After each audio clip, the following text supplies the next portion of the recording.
जब मुझे ये बात मालूम है तो राहुल गांधी को क्यों नहीं मालूम है? पिछले 2 महीने में Farooq Abdullah is trying to get in touch and he speaking to the top 2 in BJP, Narendra Modi and Amit Shah. अगर फारूक साहब 370 को बेच के स्टेटहुड लाने वाले हैं, वो मुझे काबिले कबूल नहीं है, मैं उसके खिलाफ जरूर लड़ूंगा। उमर साहब के पास आज इतनी बड़ी ताकत है, मैंने कहा 28 स्टेट 8 यूनियन टेरिटरी में से सिर्फ एक चीफ मिनिस्टर मुसलमान है, वो उमर अब्दुल्ला साहब है। उनके वालिद साहब फॉर्मर कैबिनेट मिनिस्टर रह चुके हैं, वो कोई छोटे आदमी नहीं है।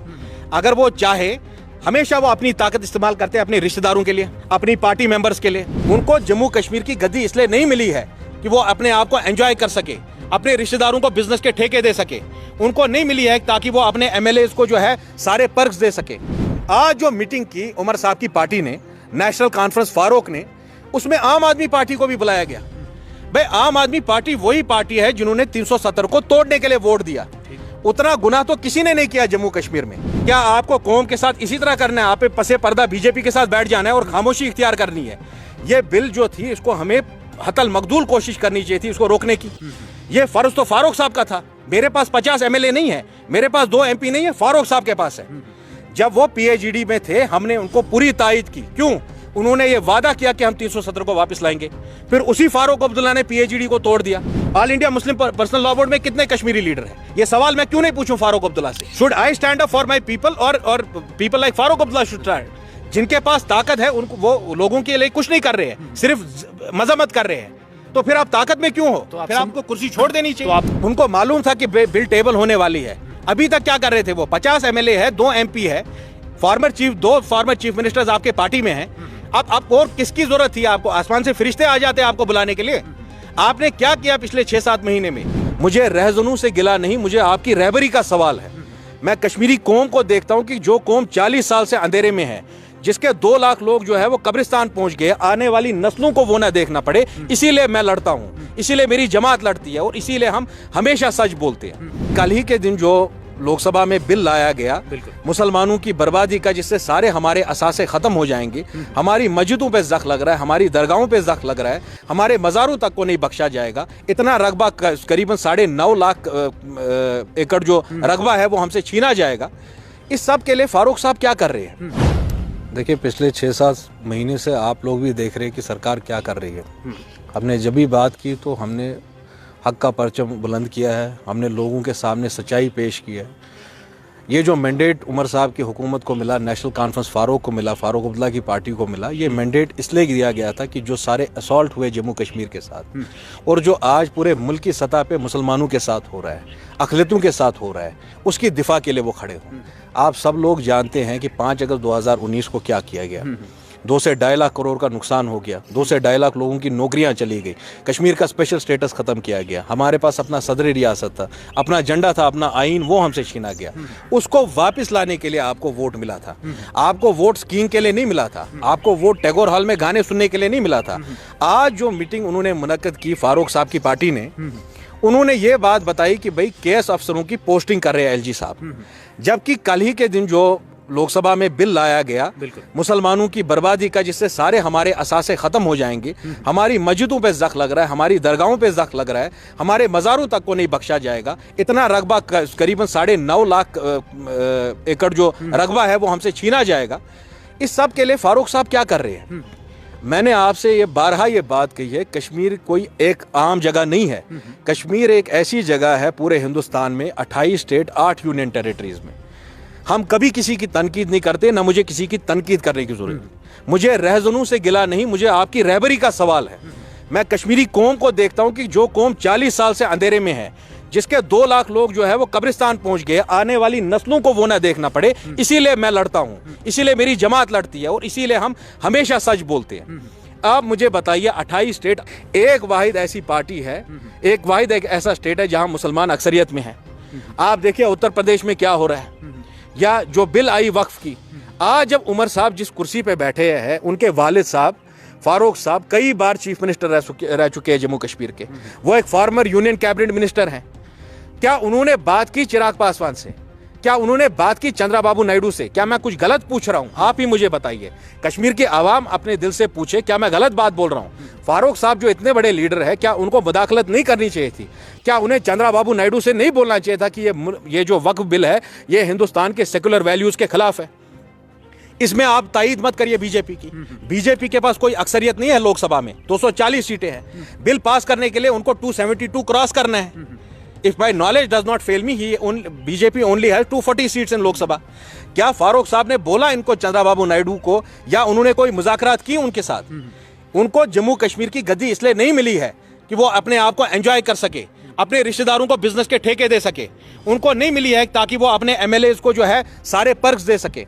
आज जो मीटिंग की उमर साहब की पार्टी ने, नेशनल कॉन्फ्रेंस फारूक ने, उसमें आम आदमी पार्टी को भी बुलाया गया। भाई आम आदमी पार्टी वही पार्टी है जिन्होंने 370 को तोड़ने के लिए वोट दिया। उतना गुनाह तो किसी ने नहीं किया जम्मू कश्मीर में। इवन पीडीपी ने भी वोट तो नहीं दिया ना कि 370 को तोड़ने के लिए। यह वही पार्टी है जिन्होंने 370 को तोड़ने के लिए वोट दिया। उनके मेंबर को क्यों बुला रहे हैं आप अपने साथ? आप उनके साथ अलायंस में क्यों है? इस बात का जवाब मुझे फारूक साहब दे दे।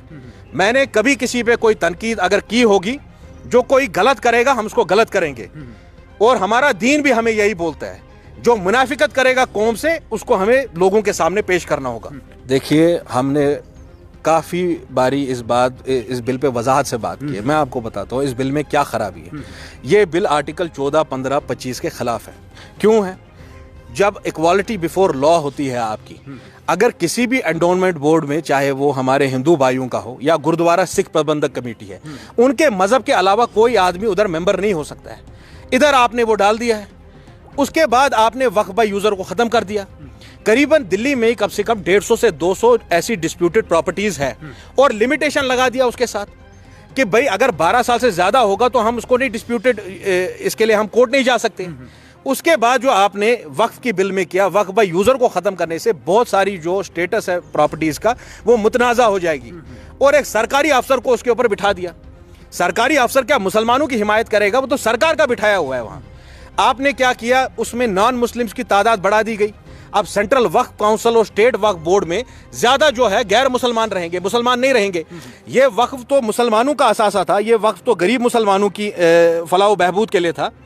और बीजेपी बारहा ये बात कह रही है कि जितनी भी पुरानी रजीम्स है उन्होंने वक्फ के साथ ये नहीं किया है, इंसाफ नहीं किया है।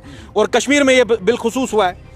कश्मीर में अगर वक्फ में कोई गलती हुई पिछली कोई रजीम से, इसका मतलब नहीं है कि आप मुसलमानों के सारे असासे ही लूट के ले जाओगे। 9.5 लाख जो एकड़ है, जो रकबा है टोटल, उसको आप अपनी तहवील में लेना चाहते हैं। आप हमारी मस्जिदों को हमसे छीनना चाहते हैं। यह खराबी है इस बिल में। मैं आपसे बताना चाहता हूं, और आदादो शुमार हमारे पास है, आर्टिकल 26 क्लॉज A-B-C-D का वायलेशन है ये। क्यों है? हम इसको एडमिनिस्टर नहीं कर सकते हैं, जो हिंदुस्तान का आईन हमारे को देता है। करीबन दिल्ली गवर्नमेंट के बीच में कितनी मुतनाज़ा प्रॉपर्टीज है। अगर वक्फ बाय यूजर हटाया जाएगा, उसके साथ क्या होगा उन प्रॉपर्टीज के साथ? वक्फुल औलाद को आपने हटा दिया। आपने कहा नहीं जी, हमारे को मुसलमानों के बच्चों की बड़ी फिक्र है। अगर आपके पास कोई अपनी प्रॉपर्टी होती है, जाती प्रॉपर्टी है जो आपने खरीद के ली है, आप वो किसी को भी दान कर सकते हैं। इधर बोल रहे हैं नहीं दान करेंगे, हमें पहले लीगल हेयर्स के बारे में सोचना पड़ेगा, बच्चे और बच्ची को क्या मिल रहा है। आर्टिकल 13 क्लॉज 3 का ये वायलेशन है। आर्टिकल 300A का वायलेशन है। 14, 15, 25 का वायलेशन है। 26 का वायलेशन है। इतनी सारी गलतियां मैं गिना रहा हूं इस बिल में। ये वजाहत क्या हमारे लीडरों को नहीं करनी है? बिल्कुल। क्या आपको कौम के साथ इसी तरह करना है? आप पसे पर्दा बीजेपी के साथ बैठ जाना है और खामोशी इख्तियार करनी है? ये बिल जो थी, इसको हमें हतल मकदूल कोशिश करनी चाहिए थी इसको रोकने की। ये फर्ज तो फारूक साहब का था। मेरे पास 50 MLA नहीं है, मेरे पास 2 MP नहीं है, फारूक साहब के पास है। जब वो PhD में थे, हमने उनको पूरी तायद की। क्यों? उन्होंने ये वादा किया कि हम 370 को वापस लाएंगे। फिर उसी फारूक अब्दुल्ला ने PhD को तोड़ दिया। इसीलिए अगर मैं उनकी मुखालिफत आज कर रहा हूं तो आपको क्यों प्रॉब्लम है? आपको तो ये अल्फाज इस्तेमाल नहीं करने चाहिए थे कि हम उनकी तनकीद कर रहे हैं। वो कौम के जो है तमाम इंटरेस्ट से कॉम्प्रोमाइज कर लेंगे, दिल्ली के सामने सरेंडर करेंगे। तो क्या हमें खामोश खड़े रह के उनको तमाशा देखना चाहिए? उनको मालूम था कि बिल टेबल होने वाली है। अभी तक क्या कर रहे थे वो? 50 MLA है, 2 MP है, 2 फॉर्मर चीफ मिनिस्टर्स आपके पार्टी में हैं। अब और किसकी जरूरत थी आपको? आसमान से फरिश्ते आ जाते आपको बुलाने के लिए। आपने क्या किया पिछले 6-7 महीने में? जनवरी में भी हमें मालूम हुआ जब JPC बनाई गई। अच्छा, JPC में भी आपको देखना चाहिए, JPC में लगभग 500 अमेंडमेंट्स वेर पास। उसमें से सिर्फ 34 की 44 जो है वो बीजेपी वालों ने जो पास किए उसको एक्सेप्ट किया गया। बाकी जो अपोजिशन था उनकी बात नहीं सुनी गई। उन्होंने इन तमाम चीज़ों पे बात की कि आप मुसलमानों के असासों को अपनी तहवील में क्यों लेना चाहते हैं, आप मुसलमानों को डिसएनफ्रेंचाइज क्यों करना चाहते हैं। मैंने आपसे पहले भी कहा, जम्मू कश्मीर का एक बहुत खुसूसी रोल है। ये एक वाइड स्टेट है जो मुस्लिम मेजॉरिटी है। सिर्फ जबानी जमा खर्च करने से मुस्लिम मेजॉरिटी का हक अदा नहीं हो जाता है। मैं उमर साहब से पूछ रहा हूं, क्या करने वाले आप वक्फ के ज़िमन में? Why should you not support the all India Muslim personal law board? All India Muslim personal law board में कितने कश्मीरी लीडर हैं? ये सवाल मैं क्यों नहीं पूछूं फारूक अब्दुल्ला से? मुफ्ती मोहम्मद सईद की पार्टी 40 साल पुरानी पार्टी है, वो दिफा करनी चाहिए, मेरी पार्टी करनी चाहिए। मेरी पार्टी तो 2.5 साल पुरानी पार्टी है। Should I stand up for my people और people like Farooq Abdullah should stand? जिनके पास ताकत है उनको, वो लोगों के लिए कुछ नहीं कर रहे हैं, सिर्फ मजम्मत कर रहे हैं, तो फिर आप ताकत में क्यों हो? आप, ये तो वाजे हो गया ना, आपने कोई मुदाखलत नहीं की इसमें। उमर साहब कह रहे मेरे 2 MP इसकी मुखालिफत करेंगे। उमर साहब के पास आज इतनी बड़ी ताकत है, मैंने कहा 28 स्टेट 8 यूनियन टेरिटरी में से सिर्फ एक चीफ मिनिस्टर मुसलमान है, वो उमर अब्दुल्ला साहब है। उनके वालिद साहब फॉर्मर कैबिनेट मिनिस्टर रह चुके हैं, वो कोई छोटे आदमी नहीं है। अगर वो चाहे, हमेशा वो अपनी ताकत इस्तेमाल करते हैं अपने रिश्तेदारों के लिए, अपनी पार्टी मेंबर्स के लिए। फैक्ट्रियों के लिए आपको नहीं बनाया गया है, बिजनेसों के ठेकों के लिए आपको नहीं बनाया गया, आपको कौम को बचाने के लिए बनाया गया है। अगर आप इस जिम्मेदारी को निभा नहीं सकते, आपको कोई भी हक नहीं बनता आपका उस कुर्सी पर बैठने के लिए। आप खुद ही अपने आप से इंट्रोस्पेक्ट करिए, अपनी कॉन्शियस से, अपने ज़मीर से सवाल करिए। मैं उमर साहब के लिए बोलना चाहता हूं, आप जिस कुर्सी पे बैठे, ये सबसे ताकतवर कुर्सी है मुसलमानों की। क्या कर रहे हैं आप मुसलमानों के लिए? जो यूपी में हो रहा है, मस्जिदों के बाहर तलवारें लहराई जा रही है, कभी अजान को रोका जा रहा है, कभी बोल रहे हैं कि भाई नमाज नहीं होगी, कभी कुछ और किया जा रहा है। एक वाहिद मुस्लिम चीफ मिनिस्टर है पूरे हिंदुस्तान में, 28 स्टेट 8 यूनियन टेरिटरी में, और वो खामोश बैठा हुआ है। जब हमें मालूम है, मैं फारूक साहब से ये सवाल क्यों नहीं करूं? आपको क्यों ये बात बुरी लगती है? मैं क्यों नहीं ये सवाल करूं फारूक साहब से? आपने जो असेंबली सेशन था वो रमजान के महीने में क्यों मुनक्कद किया? जब बीजेपी के LOP ने 13 जुलाई के शोहदा के खिलाफ बात की, मैं जम्मू जाके मैंने इंटरव्यू दिया, मैंने कहा कि राथर साहब के पास वो डिस्क्रिशनरी पावर्स हैं, वो सस्पेंड कर सकते हैं LOP शर्मा को, क्योंकि इन बीजेपी वालों को यही आदत है मुसलमानों के खिलाफ इस तरह की लैंग्वेज यूज करने की। Set a benchmark, take action against them. क्या आपने कोई एक्शन लिया उनके खिलाफ? जब अबू आजमी महाराष्ट्र की असेंबली के बाहर कुछ बोलते हैं, नाहक उनको डिसमिस कर दिया जाता है, उनको सस्पेंड किया जा सकता है। तो राथर, वो पावर तो राथर साहब के पास भी है। राथर साहब ने क्यों नहीं कुछ किया? जब मुझे यह बात मालूम है तो राहुल गांधी को क्यों नहीं मालूम है? पिछले 2 महीने में Farooq Abdullah is trying to get in touch and he is speaking to the top 2 in BJP, Narendra Modi and Amit Shah. Farooq साहब मुझे एक बात बताए, आज से 1-1.5 महीने पहले उन्होंने स्टेटमेंट दिया कि जम्मू कश्मीर को स्टेटहुड मिलने वाला है। यह बात उनको किसने कही?